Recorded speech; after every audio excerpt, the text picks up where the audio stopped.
Hello and a very warm welcome to Piano Lessons Boulder. I'm Sarah Hager.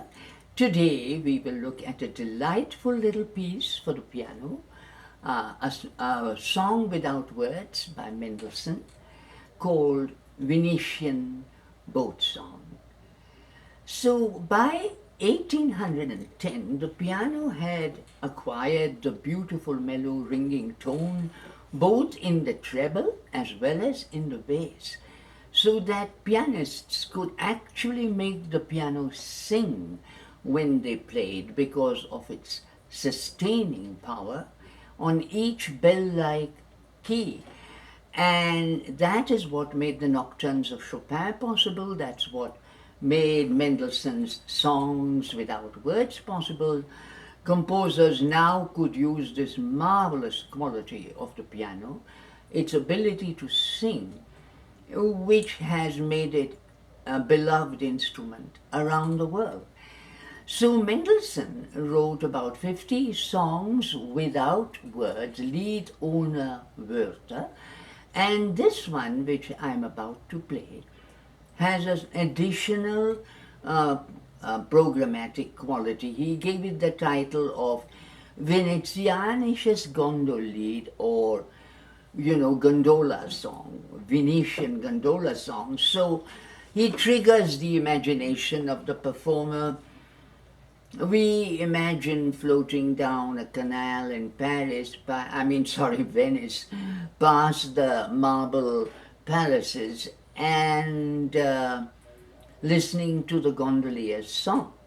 So without further ado, I will first play this for you and then we'll have a brief tutorial.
So that was Mendelssohn's Venetian Boat Song in G minor. He has written two. The other one is in F sharp minor. I would say both are equally beautiful, and if I was asked to choose between the two, that would be difficult. Now for the brief tutorial, and the piece begins, with a long sigh of pleasure from the tourist in the gondola.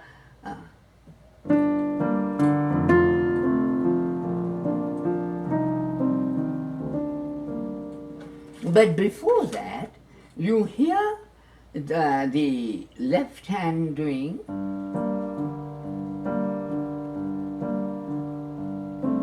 and to me that suggests the undulating waves of the canal gently flowing, and the moonlight reflected in the crest of each little wave. Mendelssohn has meticulously written phrase lines.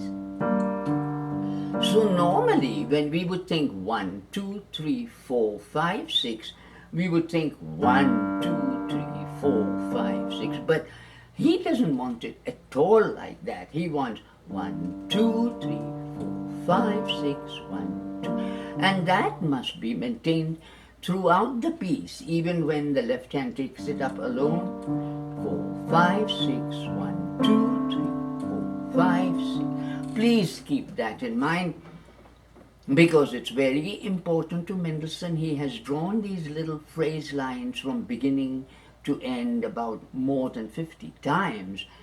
And then in the right hand, also observe the phrasing. The melody begins with an anacrusis, that is to say, it begins on the 6th beat instead of the 1st. So it's 1, 2, 3, 4, 5, 6, 1, 2, 3, 4. So the 6 is to be emphasized instead of the 1. It's not 6, 1, 2, 3. It's 6, 1, 2, 3, 4. 6, 1, 2, 3, 4. So that we bear in mind.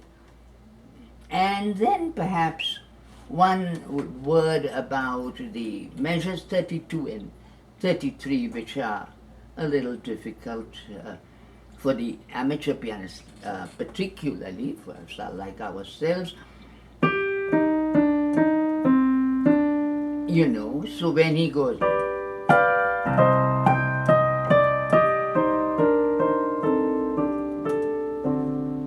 it must flow as one phrase. And when I first learned this, the only glitch I had was here. So I did a little bit of spot practice on it, and I find that the ideal fingering in the left hand in measures 32 and 33 is just put your left hand in the C minor root position and then do with that fingering that you would put on the first 5 notes of the C minor scale in the left hand, and everything will be fine.